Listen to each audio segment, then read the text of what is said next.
오늘 우리에게 주신 하나님 말씀은 사무엘상 1장 1절에서 8절입니다. 나는 하나님의 사람입니다. 같은 목소리로 함께 봉독하십시다. 시작. 에브라임 산지 라바다임 소빔에 에브라임 사람 엘가나라 하는 사람이 있었으니 그는 여로암의 아들이요 엘리우의 손자요 도우의 증손이요 수태 편손이더라. 그에게 두 아내가 있었으니 한 사람의 이름은 한나요 한 사람의 이름은 분인나라. 분인나에게는 자식이 있고 한나에게는 자식이 없었더라. 이 사람이 매년 자기 성읍에서 나와서 실루에 올라가서 만군의 여호와께 예배하며 제사를 드렸는데 엘리의 두 아들 홈니와 비느하스가 여호와의 제사장으로 거기에 있었더라. 엘가나가 제사를 드리는 날에는 제물의 분깃을 그의 아내 분인나와 그의 모든 자녀에게 주고 한나에게는 갑절을 주니 이는 그를 사랑함이라. 그러나 여호와께서 그에게 임신하지 못하게 하시니 여호와께서 그에게 임신하지 못하게 하심으로 그의 적수인 분인나가 그를 심히 격분하게 하여 괴롭게 하더라. 매년 한나가 여호와의 집에 올라갈 때마다 남편이 그같이 하며 분인나가 그를 격분시키므로 그가 울고 먹지 아니하니 그의 남편 엘가나가 그에게 이르되 한나여 어찌하여 울며 어찌하여 먹지 아니하니 내가 그대에게 10 아들보다 낫지 아니하냐 하니라. 아멘. 여러분 신년 되면서 이 1월달은 저와 함께 크리스찬 베이직 다시 한번 이 12개월이라고 하는 이 한 해를 어떻게 하면 성공적으로 살아갈 수 있을까. 그래서 이 1월달은 가장 기본적이면서 마음에 둬야 될 얘기들을 함께 나누고 있어요. 연초 되면서 이런 기도 혹시 하신 분 계세요? 이렇게 하나님 앞에 하나님 내 지갑은 두툼해 주시고 내 몸은 날씬하게 하여 주옵소서. 그런데 연말쯤 되니까 지갑은 홀쭉해지고 몸은 상상이 돼. 난 상상 안 할래. 그러질 않길 바랍니다. 여러분의 지갑도 계속해서 풍성해지고 홀쭉한 것이 아니라 빈약한 것이 아니라 풍성해지고 여러분의 몸은 더욱더 건강해지고 하나님이 사랑받기에 합당한 좋은 그릇들 되길 바랍니다. 특별히 여러분을 위해서 일하는 천사들을 비만에 걸리지 않도록 기도로 날씬하게 만들어 주십시오. 여러분이 기도하지 않으면 여러분 곁에 있는 천사는 살찝니다. 한번 따라할까요? 내가 기도하지 않으면 하나님이 보내신 천사는 비만에, 당뇨에, 합병증에 걸린다. 합병증에 걸려요. 나보고 일하라고 그랬거든요. 내가 기도한 만큼 내 천사는 열심히 일할 거예요. 여러분 하나님이 일하시는 게 아니에요. 정확하게 말하면 하나님이 팔 걷어붙이고 무슨 일을 해요. 하나님이 천사를 시키는 거지. 그렇죠? 아주 웃겨요. 하나님 나를 위해서 일하여 주시옵소서. 그런데 진짜 하나님이 나를 위해서 그런 개념이 아니라고. 내가 기도할 때 천군 천사 나에게 붙여준 천사들이 대신 열심히 일하는 거예요. 막 부지런하게. 그래서 걔네들이 날씬하잖아요. 막 근육 빵빵 막 슈퍼맨 딱 이런 거. 여러분 눈 열고 한번 보세요. 내 옆에 있는 천사가 지금 어떤 상태인지. 예, 지금 현재 날씬해요. 예? 연말쯤 됐는데 이 천사가 살이 쪘다. 누구 책임? 천사만 살찌는 게 아니라 누구까지?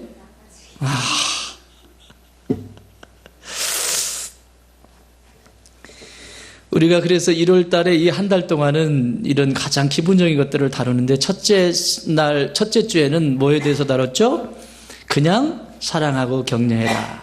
그냥 사랑하고 격려하는 건 배워서 할 수 있지만 그냥은 쉽지 않아요. 그냥은 내가 하나님 중심에 서 있지 않고 하나님의 사랑을 공급받지 않으면 하나님의 충분한 그 공급을 받지 않으면 그냥이라는 건 안 돼. 이유가 있고 따지고 싶고 네가 내가 사랑 안 하는 거고 그냥자가 빠져버립니다. 저 시간에 그냥 사랑하고 격려하는 것이 뭔지에 대해서 함께 나눴고 두 번째 시간에는 청지기로서 나는 청지기입니다. 청지기로서 하지 말아야 될 것 2가지 뭐라고 그랬죠? 절대 하지 말아야 될 것 뭐요? 욕심 부리지 말고 또 하나는 게으르지 말. 하나님의 것을 내가 청지기로 지금 살아가는 거거든요. 하나님의 것을 내 것이 아니에요. 내가 지금 쓰고 있는 물질, 내가 쓰고 있는 건강, 내가 쓰고 있는 이 시간, 내가 지금 필요로 하는 모든 자동차, 모든 것들이 내 게 아니에요. 하나님 부르시면 다 놓고 가야 돼요. 단지 지금 청지기로서 잠시 맡겨준 거라고. 그러면 청지기가 하지 말아야 할 두 가지가 있는데, 하나는 욕심입니다. 하나님 것을 지 것이라고 욕심 부리면 안 돼요. 또 하나는 하나님이 맡겨주신 일을 게을리하면 안 돼요. 게으름 무섭습니다. 그래서 초대 교부들은, 사막의 교부들이나 초대 교부들은 이 게으름이 얼마나 큰 죄인지에 대해서 강력하게 말합니다. 뭘 훔치고 그런 차원의 죄를 이야기하지 않아요. 하나님 앞에서 게으른 자, 말씀을 보지 않고 기도하지 아니하고 하나님을 닮아가려고 하는 것을 포기한 상태, 그걸 게으름이라고 그래요. 그러면 그것은 서서히 침투해서 나를 무너뜨리게 됩니다. 세 번째는, 지난 시간에 우리 김봉환 목사님 보내셔서 우리에게 뭐라고 말씀하셨죠? 천국을 소유하는 사람은 누구래요? 하나님 나라를 누리는 사람은 큰 자, 작은 자? 낙타가 바늘기에 들어갈 수 있냐 없냐? 못 들어간다. 그런데 어떻게 하면 들어갈 수 있다? 작아지면 들어갈 수 있다. 내가 오늘을 천국을 살고 내일을 천국을 살고 2016년 하나님의 나라를, 천국을 소유하고 살아가는 사람이 누구냐? 겸손한 사람이다. 늘 누군가에게 배우려고 하는 사람, 어린아이에게서도 배울 준비가 돼 있는 사람, 그런 겸손한 사람은 낙타가 바늘길을 통과하듯이 하나님이 그에게 천국을 살아갈 수 있도록 하신다. 그게 세 번째 메시지. 오늘은 나는 하나님의 사람입니다. 하나님의 사람, 그 하나님의 사람은 어떤 사람이어야 될까? 오늘 이 하나님의 사람에 대해서 함께 보려고 합니다. 하나님이 쓰시기 좋은 사람, 하나님의 사람은 하나님이 쓰시기 좋은 그릇에 딱 맞는 사람을 말하는데, 조금씩 살펴보도록 하겠습니다. 사도 바울은 이런 영적인 자신의 아들에게 이 하나님의 사람에 대해서 설파한 적이 있습니다. 이렇게 말합니다. 디모데전서 6장 11절에서 오직 너 하나님의 사람아, 이렇게 얘기해요. 그리고 이렇게 이야기합니다. 이것들을 피하고, 이것들은 뭘까요? 좋은 거 나쁜 거? 비아냥거리고 세상의 풍습을 따라가고 이간질하고 수군대고, 이전에 나와요. 이것들을 피하고 의와 경건과 믿음과 사랑과 인내와 온유를 따르며, 그 다음 중에 믿음의 선한 싸움을 하라. 여러분, 싸움도요, 좋은 싸움이 있어요. 어떤 분은 이러죠. 믿음의 길 걸어가면서 나는 예수님을 닮아서 싸우지 않아. 근데 그럴듯해 보이죠? 싸우지 않는다는 것이 그럴듯해 보여요. 다투면 안 되니까. 그런데 싸움도 좋은 싸움이 있어요. 선한 싸움. 의와 경건을 지키기 위해서, 하나님 앞에 게으르지 않기 위해서, 내 안에 자라는 욕심을 제거하기 위해서 그 믿음 가운데 싸우는 선한 싸움, 그 선한 싸움을 싸우라. 그리고 이렇게 말해요. 영생을 취하라. 그 선한 싸움을 싸우는 자만이 영생을 취하게 돼 있어요. 싸워보지도 못해, 칼 한 번 뽑아보지도 못하고 그냥 놔두면 결국 영생이 아니라 영원한 생명 가운데서 기쁨 가운데 살아가야 되는데, 인생이 쪼그라들고 구겨지고 내 인생 늘 그렇게 움직이면서 좋은 것들을 받을 수가 없죠. 이 얘기는 한마디로 얘기하면, 따라합시다. 세상 방식을 피하고 믿음의 선한 싸움을 하며 영생을 취하는 사람이 되거라, 이 얘기예요. 세상 방식을 피하고 세상 방식을 따르지 말고 믿음의 선한 싸움을 싸워 영생을 가져라. 이게 하나님의 사람이에요. 오늘 한나의 이 이야기, 사무엘상을 열어가면서 하는 이 첫 번째 메시지가 이걸 지금 다루고 있습니다. 사사기, 룻기까지 사사시대에 일어나는 일인데, 이때 이 어려움 상황 가운데서 이때는 정치와 종교가 제사장이 다 쥐고 있어요. 정치도 제사장이 하고 종교도 제사장이 하고, 이런 가운데 모든 정치권도 또 영적인 것도 제사장이 다 가지고 있는 상태예요. 근데 제사장이 타락했습니다. 엘리 제사장이 눈이 어두워지고 그의 아들 두 아들 홈리와 비나스는 엉망진창이고, 그런 시대에 하나님이 정치도 무너지고 종교도 무너지고 영성은 완전히 무너지고, 이 무너진 이 상태에서 하나님이 한 존재를 이 땅에 보내시기로 결정하신 거죠. 그게 누구죠? 사무엘입니다.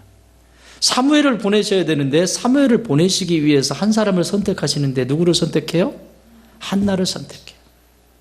자, 2016년 한 해를 살아가시면서 여러분, 영적인 사무엘을 반드시 낳으셔야 합니다. 아멘 안 하시네요? 이 사무엘을 낳지 못하면, 이 영적인 사무엘을 낳지 못하면 우리에게 이 복은 내 것이 될 수가 없습니다.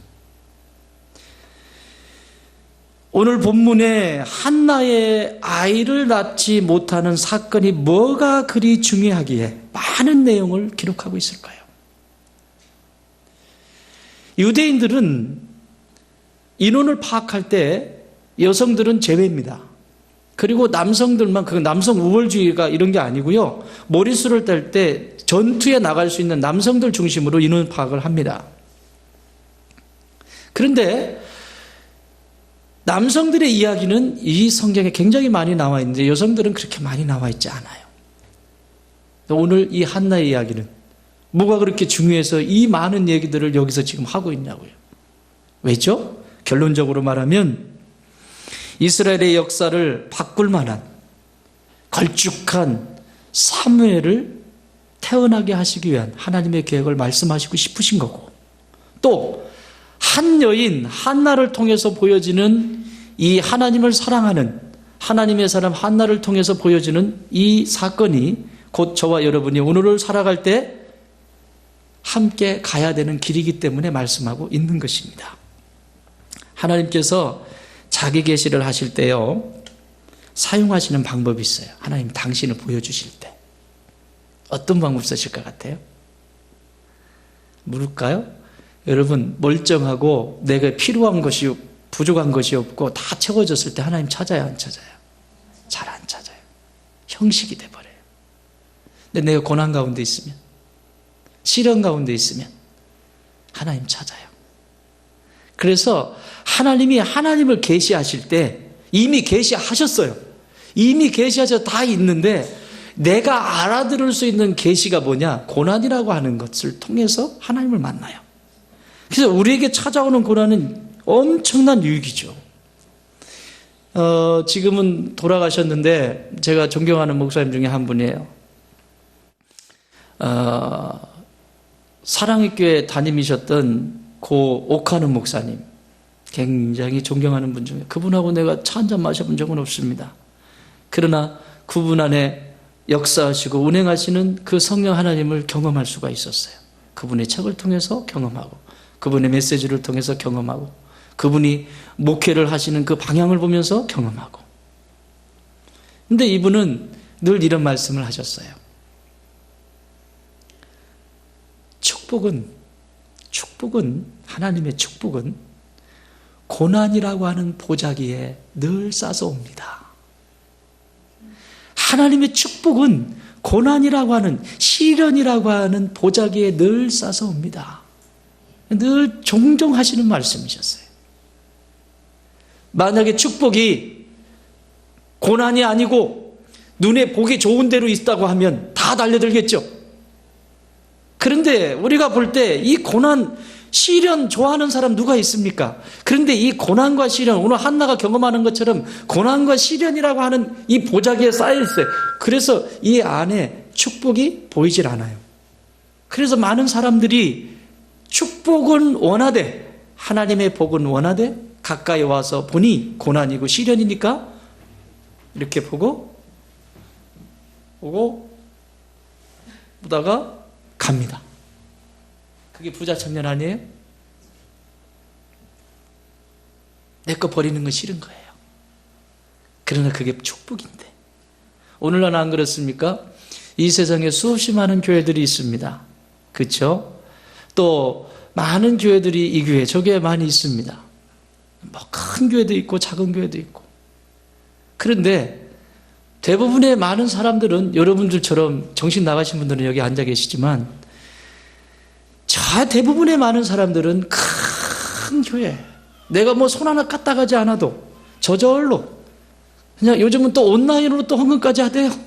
뭐 돌이 다 한 거고 내가 뭐 찔릴 게 없어. 이제 나 헌금 다 했고.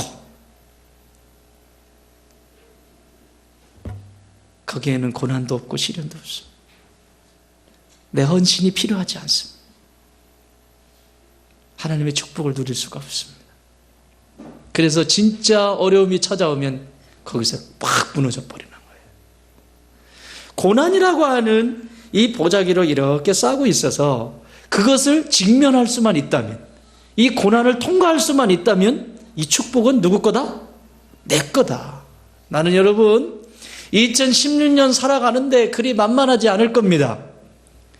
뭐 무슨 이 점술가들이 말하는 것처럼 올해는 뭘 한번 액땜을 한번 하면 좋은 일만 있을 거예요. 그래서 끝나는 문제가 아닙니다. 여러분 인간의 역사 속에서 그 수없이 많은 오고 역사 속에서 인간은 편할 날이 없었습니다. 하나님의 사람은요. 여러분 예수 믿으면 문제가 없나요? 그렇게 믿고 계신 분 있어요? 우리 교회는 없을 줄 믿습니다. 없어요. 예수 믿어도 고난은 여전히 찾아오고 어려움은 있습니다. 그런데 그 고난이 찾아올 때 형통케 되는 복을 받는단 말입니다. 형통이 뭡니까? 문제가 없는 거예요? 아무 문제 없고 그냥 순풍에 돛단 듯이 가는 게 그게 형통일까요? 성경이 우리에게 가르쳐 주시는 성통은 그게 아닙니다. 고난이 찾아오고 시련이 찾아오고 그 어려움 속에서 하나님 앞에 나가 주님의 지혜를 구하고 하나님의 능력으로 그 문제를 뚫고 지나가는 거죠. 이게 형통이라고. 은혜는 제가 예수님 잘 믿을 테니까 아무 문제 없게 그런 기도는 하지도 마. 문제는 있을 수 있어요. 얼마든지 있을 수 있어요. 그런 고난이 찾아오고 시련이 찾아올 때 오늘 한나처럼 어떻게 이것을 직면할 것인가, 그리고 어떻게 이것을 받아들이고 하나님의 축복을 나의 것으로 삼을 것인가, 거기에 초점을 맞추십시오. 위기가 찾아오면 크게 두 가지의 반응을 합니다. 위기가 찾아오면, 내 삶에 위기가 찾아오면 하나님 앞에 나가 기도하죠. 기도하면서 두 가지의 반응을 합니다. 하나는 그 위기 속에서 내가 하나님을 바꾸려고 해요. 하나님을 바꾸려고 해. 하나님을 바꾸려고 하는 사람이 있어요. 그런가 하면 그 고난이 찾아오고 위기가 찾아오고 시련이 찾아올 때 나를, 하나님 앞에서 나를 바꾸려는 사람이 있습니다. 똑같은 사람이지만 나를 바꾸려고 하는 사람은 한나와 같은 영적인 사무엘을 낳게 되는 것이고, 하나님을 바꾸려고 몸부림치면 거기에는 하나님의 축복은 없습니다. 내 방식이죠.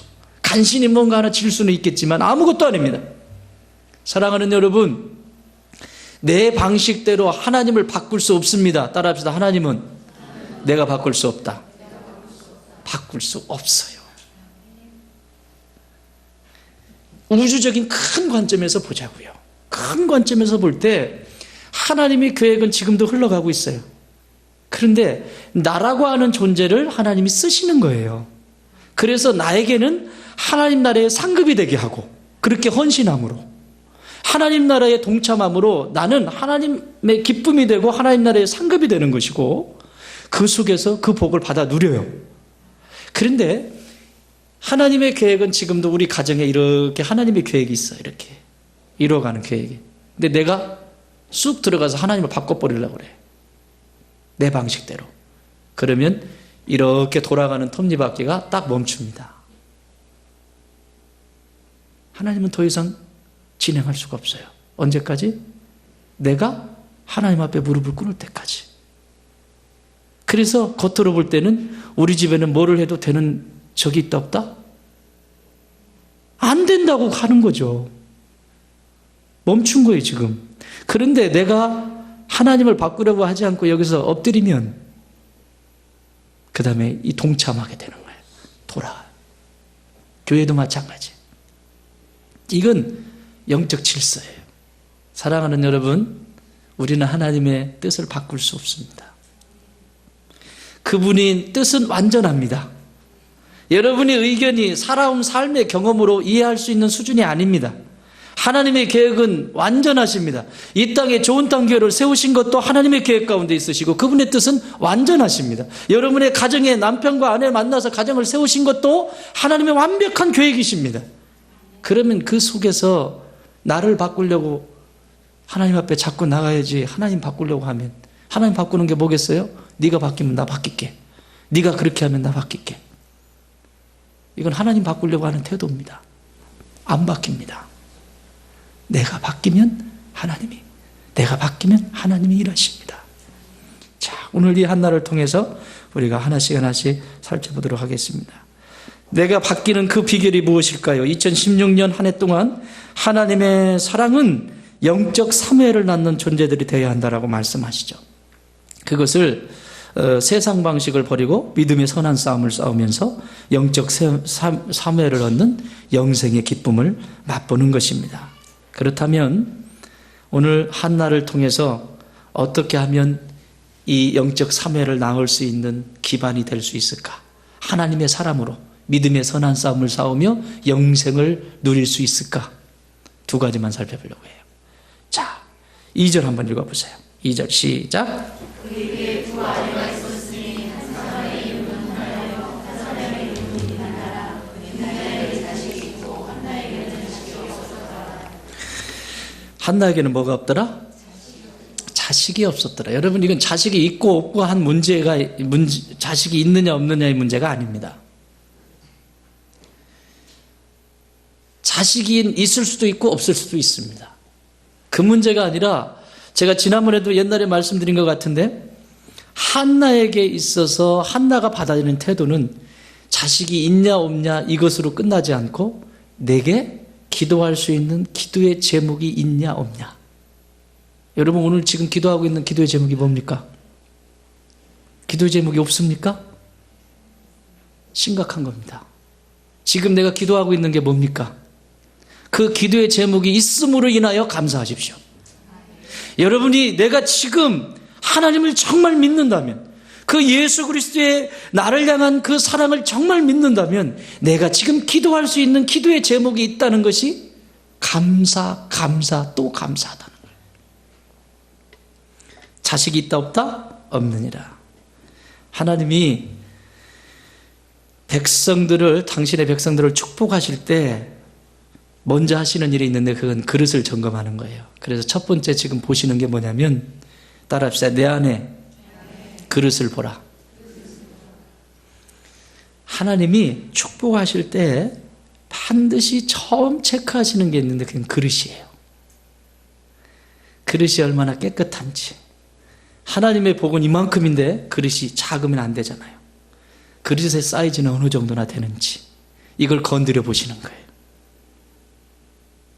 그냥 부어놓으면 땅에 다 쓸려버리잖아요. 하나님이 그런 장사 안 하세요. 하나님은 받을 그릇이 되는지 그릇을 테스트 하신단 말입니다. 먼저 깨끗한지 규격은 어느 정도나 되는지 살펴보시는 거죠. 그 검사 방법이 오늘 한나에게 적용이 되는데 자식이 있다 없다? 없다. 한나는 자식이 없는 이유를 얼마든지 다르게 말할 수 있습니다. 여기 뒤에 보세요.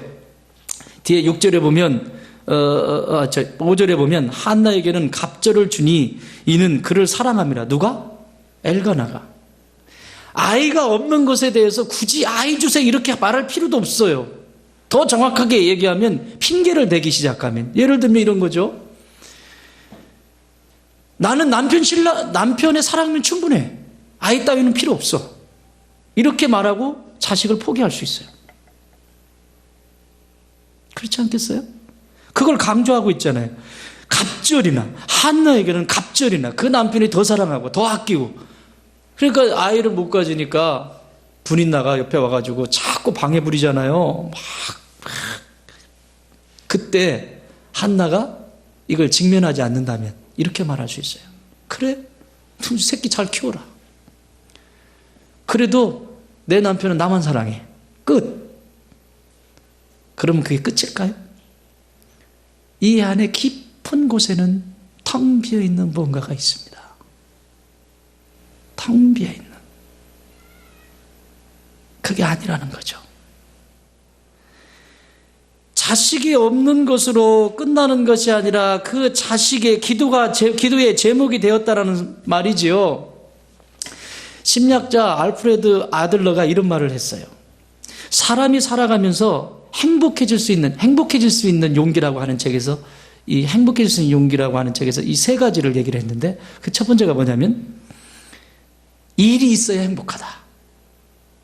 일이 있어야 행복하다. 사람은 할 일이 있어야 되는 거예요. 여러분 은퇴하고 나면 할 일 없어가지고 힘들어 하시잖아요. 여러분 지금 일할 수 있으면 감사하십니까? 대답 안 하시는 분들은 뭐 일하기 싫어요? 은퇴시켜요? 일할 수 있는 것, 이건 행복한 거예요. 그래서 용기를 내는 거죠. 어떤 때는 막 싫어도 그것을 함께 해보는 거죠. 그래서 일할 수 있다는 것, 이거 행복이다.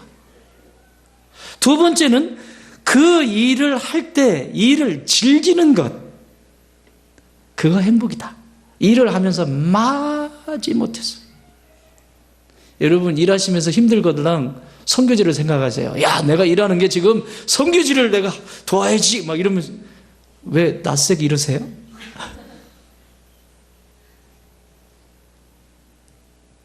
그런 마음. 똑같은 일을 해도 어떤 사람은 그 일을 즐겨요. 그리고 마지막으로 행복한 사람은 어떤 사람이냐? 일을 하되 혼자 하지 않고 함께 더불어 하는 사람. 함께 더불어 하는 사람. 이게 행복한 사람의 조건이에요. 자, 이걸 영적으로 바꿔 얘기해 볼까요? 내가 일이 있어야 되고 그 일을 할 때 즐거워야 되고 그리고 함께 해야 되고. 여러분 이거 신앙적으로 얘기해 볼까요? 믿음이 완성되어지는 것도 똑같아요. 내가 지금 기도할 일이 있다는 거 행복한 일입니다. 기도의 맛을 모르나? 왜 아멘 소리가 이렇게 작지? 내가 지금 여러분 목사는 기도할 일이 진짜 많아요. 요 기도 제목이 좀 사라진다 싶으면 여기서 기도 제목 저한테 와가지고 목사님 힘드셔서 어떻게 사세요? 기도할 일이 있어서 좋다. 나로 하여금 계속 기도하게.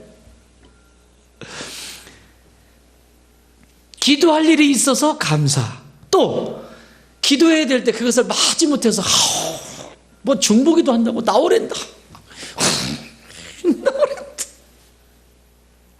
가야 되냐 말아야 되냐 그러지 않고 그 기도의 자리를 즐거워하는 거죠. 아멘? 예, 즐거워하는 거죠. 내가 기도할 수 있는 게 따라합시다. 기도를 즐겨라. 말씀 있는 것을 즐겨라. 즐기세요. 왜 그걸 마지 못해서 무슨 법을 정해놓은 것처럼 꼭 읽었어 안 읽었어? 기도했어 안 했어? 꼭 이래야만 그걸 막 하려고 그래요? 내가 내 멀쩡한 눈으로 말씀을 보려고 저기 설교 준비할 때 제 방에 오신 분들은 알겠지만 이 안경으로는 안 돼가지고 돋보기 쓰고 해요. 이렇게 성경 볼 수 있고 읽을 수 있을 때 우리 젊은 친구들 부지런히 읽으라고 즐기라고 그걸 마지못해서 하지 말고. 그게 행복한 사람이래잖아. 행복한 영적 생활도 똑같아요. 그리고 마지막 뭐라고? 함께 더불어서 함께하는 그게 행복한 사람이다. 여러분 기도도요 중보기도 함께 모여서 하는 기도가 능력이 있지요. 혼자 하는 기도가 달라요. 함께 모여서 함께 기도하는 거 이게 능력이라고. 아멘? 저는 집에서 다 기도해요. 나는 안 믿어요. 죽었다 깨어나도 안 믿어요. 집에서 기도를 하면 얼마나 하겠어요. 예배당에서 기도 생활이 안 되는데 어떻게 밖에서 이거는 제가 25년 또 가까이 목회하면서 이게 절대 속지 않는 것 중에 하나입니다. 자기는 그럴듯한 변명을 하지만 안 됩니다. 즐기십시오. 따라합시다. 일이 있어서 감사. 일을 즐길 수 있어서 감사. 함께 할 수 있어서 감사. 예, 이게 그릇이에요. 그릇 만들어 가는 거예요. 이 그릇을 지금 하나님이 보고 계시는 거예요. 자식이 없는 것을 합리화하지 않고 자신의 부족함을 인정하고 겸손한 마음으로 훈련에 임하는 그 태도. 이 훈련을 포기하는 순간 그리스도인은 힘을 잃어버리게 됩니다. 그래서 끊임없이 그리스도인은 했던 것을 다시 해도 반복해도 훈련 계속 훈련해야 됩니다. 제가 이렇게 보면 교회 속에서도 적응하지 못하고 멀리 떨어지는 이유가 어디에 있느냐, 20년 넘게 목회하면서 꼭 검토를 딱 해보면 딱 하나입니다. 훈련 안 합니다. 훈련 안에 들어와서 훈련받지 않을 때 이제 멀어지기 시작합니다. 거기에 사단이 그 틈을 뚫고 들어옵니다. 여러분, 훈련이 그냥 쓸데없는 얘기도 아니고 그 속에서 관계, 교제라는 게 있잖아요. 그 같이 훈련받는 사람들 안에 교제가 있고, 그리고 목회도 마인드를 같이 형성하는 그 과정이고, 그리고 하나님의 말씀이 그 안에 떨어지는 거예요. 그래서 여러분, 몸된 교회 안의 훈련은 무조건 참석하세요. 하실 수 있는 만큼 다 하셔야 됩니다. 이번에 그 캄보디아 가서 우리 사역을 하면서 이야, 정말 감사했어요. 이렇게들 컸구나. 이분들이요, 목장지기들이거든요. 이제 새로 영입한 우리 민수진 집사님도 계시지만 저분도 만만하게 훈련받은 분 아니거든요. 이전에 많이 훈련받았어요, 교회에서. 아이들 섬기고 그러면서 계속 디스커션하고, 응? 어떻게 해야 돼요? 물어보고. 근데 요번에 데리고 들어갔잖아요. 야, 함께 가서 나가보니까 이게 진가가 드러나더만, 거기서. 이 안에 있을 때는 어리부리하고 다 그런 것 같은데, 그냥 그놈인 것 같고 그런데 딱 나가니까 벌써 야, 이렇게 하나님의 말씀에 대해서 훈련되어졌죠. 기도에 대해서 훈련되어졌죠. 그리고 심리학적인, 영성적인 것이 잘 갖춰져 있는 거예요. 야, 그래서 다시 한번 다짐했어. 더 강하게 훈련시킬 거다. 어디에 내놔도 목사가 없어도 해낼 수 있는 그런 역량 있는 사람. 1000명, 10,000명이면 뭐 합니까? 아무것도. 안 돼요. 그릇이 안 된다고. 그러니까 그릇이 안 되면 부어줄 수 있는 게 없어요. 하나님이 주시고 싶어도 이렇게, 그래, 하나님 저 좀 주세요. 그런데 주시려고 이쪽 거 야, 그거 아니라니까. 이쪽 거 우겨. 또 밑에서 이거 말고 이거요. 이거 아니, 그거 말고 저쪽 거 이거 한다니까. 하나님은 계속 하나도 누리지는 못하고, 세상에서.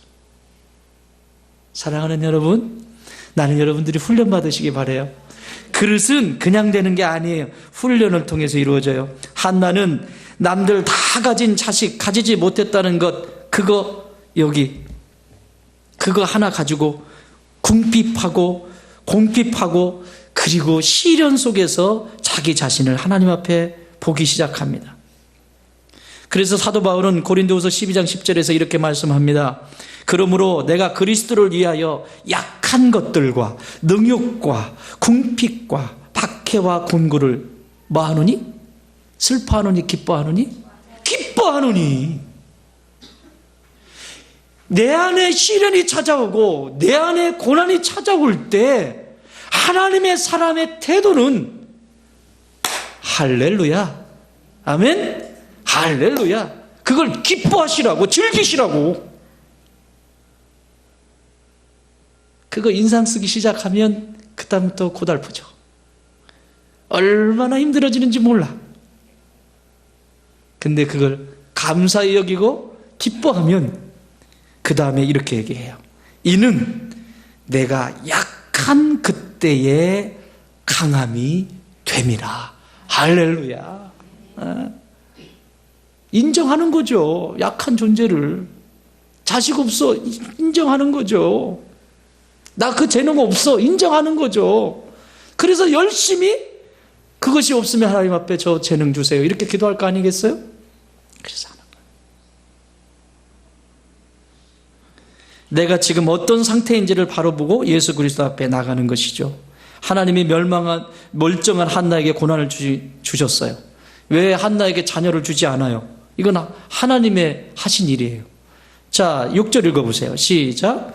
여호와께서 그에게 임신하지 못하게 하심으로 그의 적수의 분인나가 그를 심히 격분하여 그에게 괴롭히니라. 누가? 여호와께서. 한나가 아이 갖고 싶지 않아서, 한나에게 건강에 문제가 있는 것도 아니고 엘가나에게 문제가 있는 것도 아니고, 이것은 누가? 하나님이. 왜 이렇게 하시냐고요. 여러분, 우리가 믿음의 길을 걸어가면서 이런 일들이 참 많이 있습니다. 그때 여러분 불만을 갖기 시작하거나 탓을 하기 시작하면 이 과정은 넘어서지 못합니다. 따라합시다. 하나님은 언제나 옳으시다. 이 짧은 지식으로, 짧은 지혜로 판단하지 마시고 하나님은 언제나 옳으셔. 이 일 가운데서도 하나님의 뭔가 뜻이 있으실 거야. 내가 그렇게 내 귀에 그렇게 들리는 것은, 내가 그렇게 보여지는 것은, 내가 지금 경험되어지는 것은 하나님이 뭔가 계획이 있으실 거야. 그리고 하나님 앞에, 십자가 앞에 무릎 꿇으면 나를 그 자리에서 강하게 하신단 말입니다.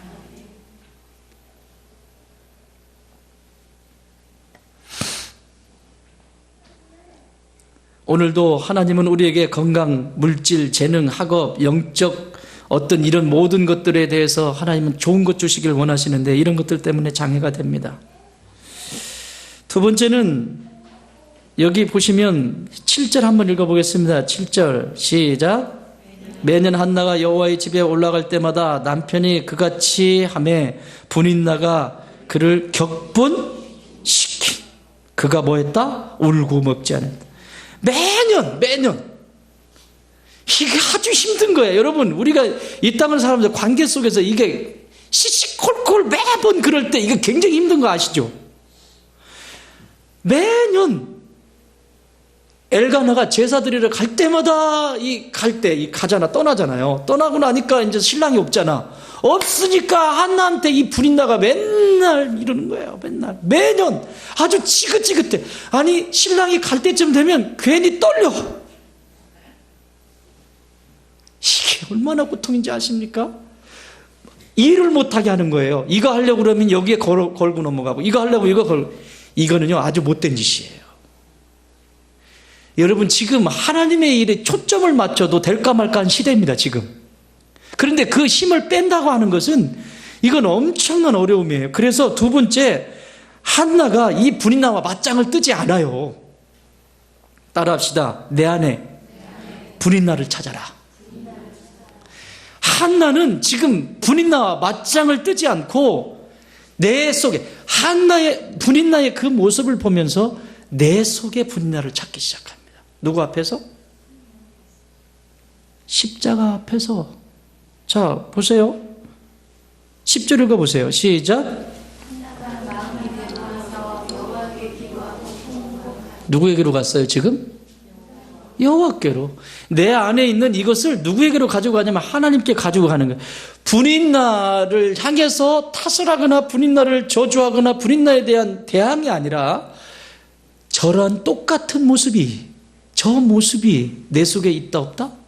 있다. 내 속에 꿈틀거리는 분인나가 있다라고 하는 것을 자기 속에서 찾기 시작합니다. 이곳에서 자신 안에 있는 분인나와 같은 모습을 자기가 조금씩 보기 시작합니다. 옛날에 공자 선생님께서 이런 말씀을 하셨어요. 안다, 사람이 알아간다라고 할 때 아는 방식이 세 가지가 있답니다. 하나는 사색을 함으로 알아간대요. 경험하지 않고도, 죽음이라고 하는 거 우리가 경험한 건 아니잖아요. 그런데 통찰하고 사색하면서 사유하면서 죽음이 뭔지에 대해서 알아가는 것처럼. 그러니까 내가 뭔가를 경험하지 않았지만 알게 되는 거 있어요. 사색하면서 하는 거. 참 좋은 방법이죠. 그러니까 이걸 바꿔 말하면, 우리 성경적으로 말하면 우주적인 통전적인 관점으로 보는 시야가 있다는 거예요. 알아갈 때. 편협적으로 요거 하나만 가지고 됐니 안 됐니, 그걸 왜 이렇게 하니 저렇게 하니, 이런 복잡한 것이 아니라 이렇게 통전적으로 보는. 또 하나는 모방적으로 알아가는 사람이 있어요. 사람을 통해서 배워가요. 신앙적으로 말하면 좋은 분들 옆에 있으면 좋은 영향을 받지요. 그죠? 그래서 좋은 사람들의 이야기를 듣고 좋은 사람들의 말과 언행 그리고 그들의 태도를 담게 되겠죠. 그런데 반대로 좋은 말이 아닌 것을 영향받을 수도 있고 좋은 태도가 아닌 것을 영향받을 수도 있죠. 그래서 이거 위험부담이 있어요. 모방이라고 하는 것도. 근데 세 번째 알아가는 것이 뭐냐면 경험적으로 알아가는 것. 그런 사람이 있어요. 경험적으로 알아가는. 이건 대가가 많이 필요해요. 이것은 많은 대가를 치러야 돼요. 공자께서도 이 얘기를 그래서 한 거예요. 마지막에 이 과정은 대가를 많이 치르는데 예를 들면 이런 거죠. 사업을 하다가 실패를 했어요. 막 부를 누리다가 실패하고 난 다음에 깨닫게 되는 거예요. 제일 미운 사람이 제가 볼 때. 왜냐하면 그런 간증은 듣고 싶지도 않아요. 제 사전에. 여러분도 그런 간증 하지도 마. 어디 가서. 왜 돈이 있고 많은 걸 가지고 있을 때는 건강도 마찬가지예요. 건강하고 좋을 때는 지멋대로 다 써먹고, 물론 하나님 입장에서는 그 영혼 돌아온 것만 해도 감사하죠. 천국 백성 된 것만 해도. 그러나 하나님의 나라를 일을 할 때 이 일을 시키기 위해서 그 역사를 이루기 위해서 너에게 물질도 줬고 너에게 건강도 줬고 너에게 지식도 줬고 너에게 그 많은 은사들을 줬는데 그걸 가지고 가장 건강할 때는 다 쓸데없는 데 흘려보내고 병들고 다 잃어버렸을 때 내가 그때 그랬는데 이제야 하나님을 알았다고 그런 얘기 하면 안 돼. 그분들에게 얘기 안 했을까요? 목사님들이 얘기 안 했을까요? 집사님 지금 이러이러하니까 이렇게 하시는 게 좋겠습니다. 주의 종들을 통해서 수없이 말했을 거라고. 그 말을 잘 듣고 갔는데도 망했을까? 천만의 말씀. 말 안 들었다는 얘기예요. 그러면 그걸 바꿔 얘기하면 오늘도 똑같은 거예요. 똑같은 말인데 그 말을 듣고 깨달아서 순종하고 회개하면 선한 역사가 일어나는 거고, 듣고도 버티고 해라. 맛을 꼭 봐야 알아요? 꼭 경험해보고 실패해보고 난 다음에 알아가는 것, 이게 가장 어리석은 방법이라고 그래요. 나는 우리 교회에 이런 분이 단 한 분도 없기를 바랍니다. 이 세상의 모든 싸움의 끝은 자신 안에 있는 분인나를 만날 때 끝이 납니다. 타자에게 있는 그것을 자기 속에서 나와 만날 때 끝이 다 끝나게 되어 있어요. 고린도전서 13장 11절에서 사도 바울은 그래서 이것을 자기를 만나지 못하는, 분인나를 자기 속에서 만나지 못하는 사람을 어린아이라고 말하고 있습니다. 13장은 사랑장입니다. 사랑이 다 얘기하고 그 다음에 11절에서 이렇게 말씀합니다. 내가 어렸을 때에는 말하는 것이나 어린아이 같고 깨닫는 것이 어린아이 같고 생각하는 것이 어린아이 같다가 장성한 사람이 되어서는 어린아이의 일을 뭐했다? 버렸노라. 어린아이의 특징 여기 뭐라 그러죠? 말하는 것이 뭐 같다? 어린아이가 세 가지를 얘기해요. 말하는 것이 뭐 같다? 여러분, 말하는 것이 어린아이 같아요. 앞뒤 생각 안 해요. 이렇게 얘기했을 때 저 사람이 얼마나 불편할지, 이렇게 얘기했을 때 이 상황이 얼마나 힘들어지는지, 이렇게 얘기했을 때 그것이 얼마나 큰 후유증이 있는지. 어린아이예요. 말하는 것이 어린아이 같아요. 두 번째는 뭐 같대? 어린아이가 깨닫는 것이 어린아이 같다. 깨닫지 못해. 이게 분인나를 만나지 못하는 거예요. 내 속에서 깨닫지 못해. 그냥 내 뜻이 오라, 내 것이 다 오라. 세 번째는 생각하는 것이 어린아이 같다. 생각이 깊지가 않아요. 그냥 얕어. 그러니까 이 얕은 물은 어떻게 되죠? 얕은 물은요, 그 위에 떠 있는 것은 다 망가집니다. 깊은 물은 유유히 흘러요. 얕은 물은요, 출렁출렁. 조금만 물을 넣어도 출렁출렁. 그러니까 영적으로도 이 심리적으로도 출렁출렁 하는 거예요. 그게 자세로 나올 때 막 이렇게 출렁출렁 하는 거죠. 여기 갔다 저기 갔다 저기 갔다. 근데 깊은 물은 한강 흘러가는 거 보세요. 물이 흐르는지 안 흐르는지 멀리서 보면 모르겠죠. 깊어서 그런 거예요. 넓고 깊어서. 우리의 마음도 영적인 수준도 그래요. 깊으면 내가 어린아이가 아니라 장성한 자가 되면 생각도 깊어요. 내가 깨닫는 것도 깊은 것을 깨달아요. 말하는 것도 신중하게 해요. 말 한마디 속에서도. 어린아이의 가장 큰 특징은 연합하지 못해요. 그리고 세상 풍조에 쉽게 무너진다고 사도 바울은 이야기합니다. 에베소서 4장 14절, 이는 우리가 이제부터 어린아이가 되지 아니하여 사람의 속임수와 간사한 유혹에 빠져 온갖 교훈의 풍조에 밀려 요동하지 않게 하려 합니다. 에베소서 4장 14절에서도 말씀. 정신과 의사이면서 심리학자인 휴 미실다인은 제가 좋아하는 책, 요즘 여러분 독서치료에서 나누고 있죠. 그 책, 휴 미실다인 책 나누고 있는데, 휴 미실다인은 사람의 이런 직면하지 않으려고 하는, 내 안에 불인나가 있다라고 하는 것을 만나지 않으려고 하는 것을 뭐라고 하냐면 이너 차일드라고 해요. 이너 차일드. 내 속의 어린아이. 몸은 50, 60이 됐는데도 70, 80이 됐는데도 이 속에 어린아이가 있어요. 계속해서 어린아이가 있어요. 웨인 우츠 박사는 이분도 정신과 의사인데, 이분도 뭐라고 하냐면 이 어린아이, 이 속에 있는 어린아이는 늘 사람과의 관계 속에 의존하려고 해요. 누가 없으면 불안해. 두 번째 사람은 포장돼. 자꾸 포장을 해요. 자기를 포장하는 인격, 그리고 자기 확신이 없어. 그리고 늘 사람들과 만나면 적대감과 공격으로, 그리고 또 팔짱 끼고 하려면 해라, 수동 공격. 또 그리고 강박적으로 뭔가를 막. 또 그리고 혼자 숨어버리는 고립적인 마스크, 가면을 쓰고 살아간다. 이렇게 얘기를 해요. 이게 얼마나 내 속에 분인나가 여전히 있는데 그것을 인정하지 않는 게 얼마나 무서운 건지 아시겠어요?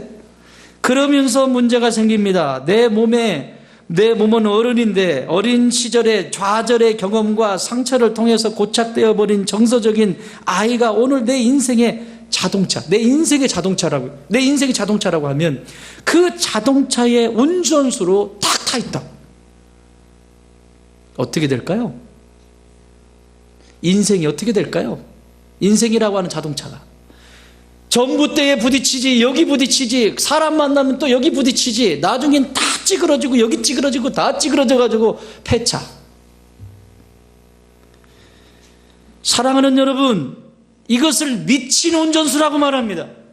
내 영혼에 미친 운전수. 내 영혼의 자동차를 마음대로 운전하게 그렇게 맡길 겁니까? 안 됩니다. 분인나가 나를 괴롭히는 거, 그거 단순한 얘기, 그 얘기로 끝나는 게 아니에요. 이 본문은 한나는 기도의 자리에서 하나님 앞에서 통곡하면서 분인나가 자신에게 하는 그 모습이 여전히 내 속에도 이런 것들이 있다고 하는 것을 보고 통곡하기 시작하는 거예요. 그때부터 새로운 역사가 일어나기 시작해요. 그때부터 새로운 모습이 열려지기 시작하고 그릇이 확 만들어지는 거예요. 할렐루야. 소개합니다. 여러분의 운전수는 예수 그리스도이십니다.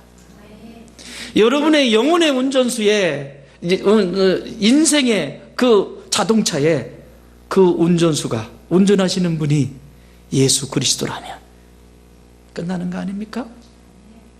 왜 그분 제껴놓고 내 이전의 과거에 가지고 있는 그 이너 차일드 안에서 내면의 그 내적인 그 어린 아이의 일을 버리지 못하고 그것으로 계속 운전대를 맡기고 그것을 질질 끌려다니면서 그렇게 사냐고요. 여러분 주변에 그런 분들이 있으면 도와주세요. 당신의 영혼의 운전수는 예수 그리스도시다. 그분이 운전하실 때 안전하다. 어떤 분은요, 운전할 때도 이 얘기하고 마칠게요. 운전할 때 보면, 목사가 차를 이렇게 자동차를 타보면, 지금까지 제가 자동차를 옆에 타면서 가장 안전한 운전하시는 분이 한 분 계셨어요. 편안해, 그냥. 슈. 제가 서울에 여기 내려오기 전에 그 교회 그 관리 집사님이 계셨어요. 이상우 집사님이라고. 이분은 운전을 하는데요. 시속 120km야. 시속 120, 자동차로 보면 120km인데 분명히 안 달리는 것 같아. 그것도 승합차로. 장례식장 가려면 가잖아요. 나 그렇게 운전하시는 분 처음 봤어요. 여러분, 여러분의 인생의 운전대를 어둠에게 맡기지 마세요. 가짜예요. 여러분들을 괴롭히는 사람이 주변에 있어요? 내 마음에 안 드는 사람이 있어요? 그건 납니다. 그 사람이 아니에요. 착각하지 마세요. 오늘 이 메시지를 듣고 여러분들이 성전 앞에 가서 기도하기 시작하면 치유가 일어날 겁니다. 그 사람의 못된 모습을 볼 때 그건 그 사람의 모습이 아니에요. 내 속에 있는 이너 차일드, 이 어린 아이를 건드린 거예요. 건드리니까 불쾌하고 화나고 짜증나고 막 6살, 7살, 5살짜리가 화내는 것처럼 나이는 70, 80 먹었는데 버럭 화내고 막 그러고 사는 거예요. 여기는 주름이 다 갔는데 여전히 어린아이로 있는 거예요. 이건 하나님 나라 입성할 때도 골치 아픕니다. 하나님 나라에 들어갈 때도 이거 해결하지 않으면 못 들어가요. 뭐라고? 작아졌을 때. 사랑하는 여러분, 나는 여러분들이 올 한 해 동안 하나님의 사람들이 되기를 바랍니다. 하나님의 사람으로 하나님의 쓰임받기에 좋은 사람은 그릇을 준비하는 사람이에요. 어떻게 준비할 거예요? 불편한 일들이 일어나고 어려운 일들이 일어날 때 그것을 그 사람에게 찾아라, 나에게서 찾아라. 내 속에 분인 나를 찾으십시오. 나를 괴롭히는 분 있나? 나를 힘들게 하는 분 있나? 그에게 달려가면 해결점 없습니다. 그러나 내 안에서 분인 나를 찾는 순간부터 여러분은 자유로워지기 시작하게 될 것입니다.